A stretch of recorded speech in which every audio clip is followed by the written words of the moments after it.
fuck? Hello internet, how you guys doing? It's me, Ricardo, here with another First Impressions video. Now, First Impressions are, well, they're not solely important, but they are very important as they do establish how we will feel about something going forward. And today we're going to be looking at my first impressions of, well, not something that I am first experiencing, but instead of something that I've experienced before, but well, I'm coming back to, that being a TV show. Well, not really a TV show, but if this was back in the 90s, I'm pretty sure it would be on the TV. And today we're going to be looking at my first impressions of the 6th season of the show RWBY. Now, if you haven't watched RWBY yet, what the hell are you watching a video about the 6th volume? Go and watch the show, then come back, okay? At least then you'll have an idea what the hell's going on. Now, for those who are, of course, not going to listen to me because you have daddy issues, allow me to explain what RWBY is. Put simply, RWBY is an online anime created by the famous yet late Monty Ohm and produced by his buddies at Rooster Teeth. Now, after his passing, Rooster Teeth pretty much took control of RWBY, and well, let's just say in the past few months it's had a bit of a controversial history. Not long after Monty's passing, several things changed about RWBY. Now, some could say that was simply because, well, Monty passed away and took a lot of the secrets with him, so they pretty much had a guess of what might happen and go which way they thought was best. But that doesn't remove the controversy. And another controversy, of course, comes in the form of the fact that after Monty's passing, the merchandise of RWBY sort of skyrocketed to the point where you could actually make an argument that they sort of sold out. That's not even talk about Grim Eclipse and the fact that it just was here for 1 second and out of everybody's mind the next. And we're not even going to get into Combat Evolved. Well, the most recent controversy comes in the form of course, Vic Mignogna. Now, I'm not going to go into that. If you want to watch it, I do have a video online about my personal take on it. But altogether, it does sort of ruin the first impressions of the 6th volume. The reason for this is quite simple. I, unlike many out there, decide to wait until the very end before I decide to watch a season, and RWBY is no exception. I, in fact, didn't watch anything of RWBY not long before the first release of the character short Adam. Literally, it was just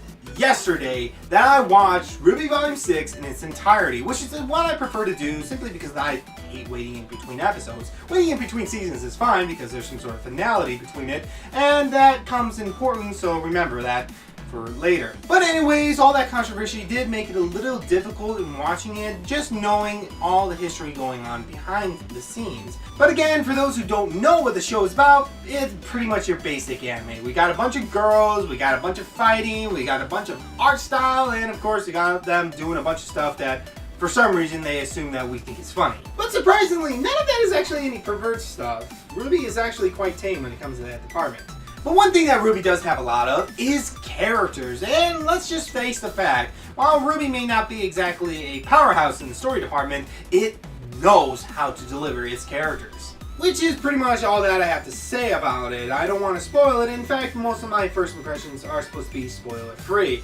Because when it comes to RWBY's story, it's pretty simple. We got some bad guys, we got some good guys. The bad guys want to destroy the world, the good guys want to live, and everything pretty much just falls in between. Where we are leading up to Volume 6 has our characters heading towards a particular city with a particular item in order to safely keep it. And, well, things pretty much go off the rails from there. So without further ado, let's start with a basic oversight of Volume 6. Now, this is not something simple because technically there are 2 starts to Volume 6, the official and the unofficial. Now, for anybody who knows about RWBY, knows that it started its day on the internet as actually 4 very well done trailers, considering the fact that they each had about a budget of $3.22. And for a while, RWBY actually kind of put that away. Now, they weren't necessarily trailers, as they actually were preseason episodes. They weren't needed to be watched, for the most part, but they did bring in a certain insight to the show. Now, after Volume 1, there weren't any more of these preseason episodes, not until Volume 4, where we did get one, and, well, it sort of become another success. Which prompted Rooster Teeth, of course, to make some more for Volume 5, and of course, Volume 6. Though sadly, there was only one this time, which have to say, I was kind of disappointed about that. But that one was of a character that, for the most part, hadn't really gotten much screen time, and more importantly, not much character development. And let's face it, not many people like him because he's pretty much a crappy antagonist.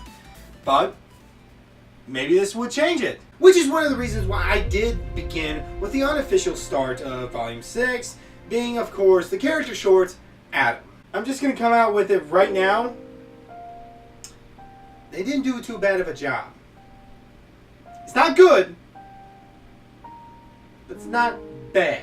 For the most part, Adam's character was pretty underdeveloped, and to be honest, the most character he's actually had is actually in the original trailer, the Black trailer, where he was first introduced. That's not a good sign. After that, his character development was pretty much the very standard. He was upset about the world, and he was going to change it, old Magneto style. But without any of Magneto's, personal development about why he was angry. However, this character short sought to sort of change that by giving Adam that sort of leadership status that, well, we were looking for. Though, again, it sort of goes downhill when it doesn't give us enough. But that's okay, we got an entire volume to go through, and of course it did seem like Adam would play an important part, considering the fact that his character short was the start of the unofficial start to the volume. How wrong we! Anyways, then I moved on to, of course, the official start of the volume, the first episode of Volume 6. And I just have to say, I'm happy to see that Rooster Teeth continues to stumble when it comes to the first episode. Just go back and watch pretty much every first episode of each volume, and you'll see what I mean. And this is where I say first impressions are important, because the first episode is supposed to be a way to get people enthralled into watching the entire season. And, well, these first episodes really aren't. Now, they're good because they have our characters and they have fun with our characters. They don't really introduce any story-like elements, which is one of the reasons why many people have a hard time keeping with RWBY. But I always say that you have to watch it to the end in order to have a proper opinion on it. Otherwise, it's just the opinions that other people said, or it's a pseudo-half opinion. And so I moved on, in which I have to say, the next 3 episodes... wow. RWBY's story sucks. Okay? I'm not gonna sugarcoat it. Miles and Carrie are, of course, the writers for RWBY, and they've never written for any show whatsoever before this. And considering that RWBY needed everything it can get in order to stand out in the anime industry, that was not a good sign. But episodes 2 through 4 pretty much absolve it of that. There is so much plot development and so much story building in just a few episodes. Yes, granted, that's not a good sign when it's packed together in just a few episodes, but it's done in such a way that, well, I have to say, it sort of works. Not completely. There are a few problems, and yes, this is Miles and Carrie we're talking about. So while there are some very great ideas and some pretty decent execution, there are a few nitpicks here and there that just keep building up until, it's like when you got that little itch on your arm and you scratch it, but you're not really wanting to scratch it because, you're focused on something else. But then there's another itch, and then an itch on your leg, and then an itch behind your knee. And Jesus Christ, why the hell did I do that? Now, of course, for those wondering, there is a difference between plot and story. That's why I'm bringing them up. Plot is just the overall goal that, of course, we're going to be looking back on, and story is pretty much the flow that we see our characters go through. And like I said, the plot on the most part is not too bad now. I mean, before we had no idea what the hell anyone was doing anything for, but now everything was pretty much been answered, and well, there were some things that I wish left a bit more anonymous, of course, for the big zinger at the end. I have to say, they're not doing too bad of a job. The story, again, is where it sort of stumbles, which is pretty much how you interweave plot into our characters' lives. And, it's not bad. Yeah, it's not bad. Again, remember, this is the first time Miles and Carrie have ever done something like this, so I'm surprised if they're able to string 2 words together. But again, you don't come to RWBY to watch it for its great story, you come watch it for its great characters. And I have to say, Rooster Teeth is still really, really good at making some really intriguing characters. The main four are the ones that we focus on, of course, but we do have some side characters that do get some screen time, and I have to say, Rooster Teeth does a very good job at bringing these characters in a sort of life aspect. Granted, one of those characters who's very popular with the fans may not be around anymore. Thank you, you sons of bitch. But that's besides the point. As I said, our characters are making their way across the land to a particular city in order to seek help from an ally. Now, like with any story, they do have with them a sort of magical MacGuffin that, well, they have to keep an eye on. And, I'm just going to come out and say it that, they're not really great. But again, it does build on a particular character who is not shown in this volume. In fact, she was shown in the previous volume. But if you're paying attention, you know who I'm talking about. And my God, still one of the best characters of the show. She's still a terrible person and a coward, but hey, that's what makes characters interesting. Now, of course, as our characters are making their way across the land, eventually they find themselves at a city where they do have to get past a law in order to fly their way to the city that they're actually trying to get to. Now it's here that we meet a particular character who's not really an antagonist, more like just a roadblock that our characters have to leap over, almost literally. We don't hate her because she's against our heroes and can't she just see that we're all on the same side? We hate her because, well, her character just sucks. If I have to say anything, this is like the Carton Winchester of this volume. A character who's not really there to thwart our heroes. It's just sort of there. But of course, our heroes eventually find a way through and they make it to the city. Sort of. We sort of end the episode on a cliffhanger, which, well, I'll just say this. You can pretty much say for the entire season. Yes, almost every single episode ends on a cliffhanger. Now, of course, if I was watching this episode by episode, that would have really annoyed me. But since I watched this all the way through, I was just laughing my ass off. Miles Carey, you don't know how to do a proper cliffhanger. But again, first time they were doing anything like this, so, you know, we'll give them a slight pass. Now, there's one thing that I've alluded on, and it's something that was a mainstay for the RWBY show. The fights.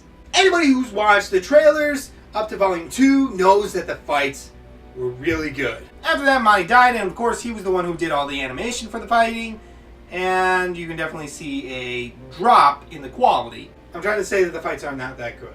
They're not bad, okay? A lot of people like to think that the fights suck now. Just go watch Dragon Ball, for crying out loud. It has been around since the Stone Age, and still, it doesn't seem to have enough money to make good fights. But again, the fighting was okay, and we're not really there for the fighting, we're there for the characters. And one of the things that helps the characters is that tone that they have to go through. And I have to say, the tone of RWBY Volume 6 was much better compared to that of Volume 5. Now, speaking about tonal shifts, the ending pretty much had a big old tonal shift that we all know about as a cliche. And I have to say, that's pretty much what the entire ending of RWBY was. But that's not bad. Cliches, again, are just something that we're used to seeing. And I have to say, when it comes to a cliche, it's how you execute it. And here, it was executed pretty well. Not entirely. There were a few nitpicks here and there. Again, there's always going to be the nitpicks. But for the most part, it seemed to work. And there was this one particular part that I have to say, it was a big cliche, but RWBY deserved it. It needed it. And I'm glad that I got it. You guys all know the scene I'm talking about. And don't lie. You cried too.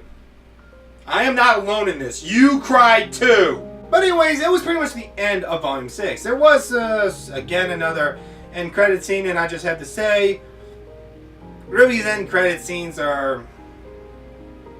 some of them are good, most of them are bad. But we won't know until, of course, Volume 7. Till then, I watched Volume 6, and I have to say,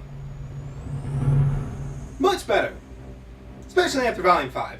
Volume 5 was not my favorite, but I liked it for the most part. But before I get to my final opinion on RWBY, let me go through a few pointers right now. The first and foremost is one that I'm actually going to be complaining about soon in my review of Volume 4, and that's the fact that the episodes felt a little short. Mostly because of the fact that they were. Now, this is a bit of a controversial topic when it comes to shows and movies. Some say that they shouldn't be too long because I've got better things to do. Others say they should be as long as possible. When it comes to me, I think it should be as long as necessary. Let's face the fact, even if you're giving us just additional information, if it's entertaining and it looks good, we're going to watch it and we're not going to complain about it. Now, that's something that Miles and Carrie need to learn. You need to give us time to develop these characters. You need to give us time to work through the plot. You need to give the story time to build. And the reason I'm really complaining about this right now is because some of the episodes were nice 22 minutes long. And that proper episode length. Not a full half hour, but you know, something long enough in which we can fully enjoy and fully get what we needed in order to develop the story. And then we had other episodes that were literally just 11 minutes long. I mean, it felt like I was watching the old RWBY, back when it was like 5 minutes long. You guys remember that? That was fun. And again, this is bad because a lot of those episodes seemed like they were just trying to connect to other episodes rather than be an episode of their own. And that's not a good thing when you're trying to build a story. Now, one thing about building that I do want to touch on is world building. And whoo! Volume 6 has got the most world building so far. Again, I'm not going to go into full detail, don't want to spoil it for anybody, but I'll just say that the world of RWBY now starts to feel like an actual world, rather than just a small little area that our characters play in. And I think I know why, because there was another show out there that sort of was nothing but that, a big old world building show that, well, let's just face it, a lot of people didn't want to call it an anime. People did start to call it an anime, and it was one of the first animes that was, well, not sort of made outside of America, but you get my point. It was first in English. And that, of course, is Avatar: The Last Airbender. And I'm bringing that up because it seems a lot of that show influenced Volume 6. From characters to full scenes, it just seemed like Maya and Carrie just got a cleaver and just started hacking the DVD up and then shoving it in RWBY. Which is not a euphemism. I'm not a pervert.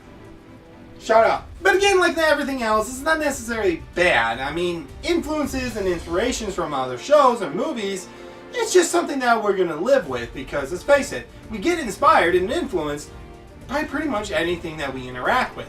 And some of the things were actually pretty good. I really enjoyed it. I'll get to one of the most important parts later, but I'll just say right now that it just, for the most part, it made RWBY a whole lot better. There were some bad parts, and eventually, yes, when I do get to the review, I'll get to them. Most specifically was the, it just going all Pacific Rim. I'm not gonna lie, that was literally what that whole scene was about. It was just them grabbing Pacific Rim off of their DVD shelf and, again, shoving it in RWBY.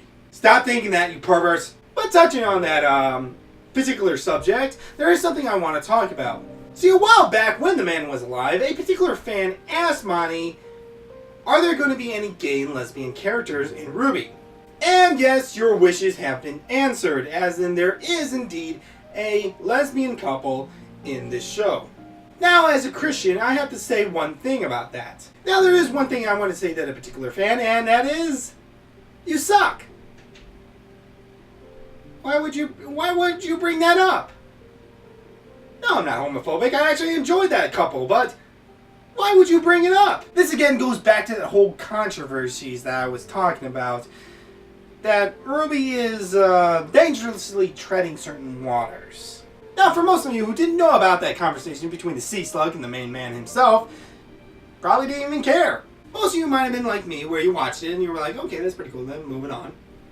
Didn't really care. It's just part of life. But I'm putting this out as a point because, again, a lot of you idiots out there like to think that you can control RWBY and don't. Okay? Give opinions. Yes, give opinions all you want. But a lot of you want certain aspects to be in RWBY, not because you care about the show. You know who you are. You're one of the reasons why one of our main characters may not return.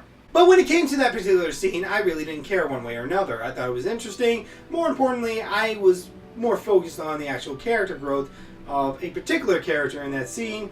And let's just face it, it was kind of fun. We were looking forward to that. But anyways, moving on, just one more point before we end up. And that is the fact that Well, like I said with the show Avatar, a lot of people didn't see RWBY as an anime, and I have to say, y'all fucking stupid. Yes, by far I have to say this is the most anime of the entire show. And I'll just say right now, it's not the bad part of anime. It's not, the weird movements or weird actions, characters doing just the most stupidest of things. It's more of the funny parts, where I wouldn't say it's like cartoonish, but it definitely adds a bit more life to the show that it definitely needed. Anybody who's watched Volume 3 knows what I'm talking about. But anyways, there you have it. RWBY Volume 6. And I have to say, a lot of people said that this was a great volume, that it did so many things that were just fantastic. And I have to say, they're wrong. There were a lot of bad things. A lot of bad things. I'm going to point them out eventually, but there were a lot of bad things. But I have to say that I really, really enjoyed it. A lot of people don't get this, but a few of you do, that when it comes to RWBY, it's almost like walking on eggshells. It's only going to take one major slip, and we all know what major slip that may be. Again, I'm bringing up this character who may not return, in which RWBY goes downhill and possibly does not recover. Because let's face the fact, if Monty was still around, a lot of you would still be watching it simply for his sake. But with him gone, the controversial statement does come up. Would Monty do this? Would Monty want this? Is this truly Monty's dream? RWBY is Rooster Teeth now. They can do whatever they want. Whether that be something as good as making a friend's dream come true, or something as terrible as ruining RWBY simply because some idiots complained on the internet. And it's no simple task. I understand that. I give full sympathy to Miles and Carrie. They're literally doing the best they can. Granted, some of that is not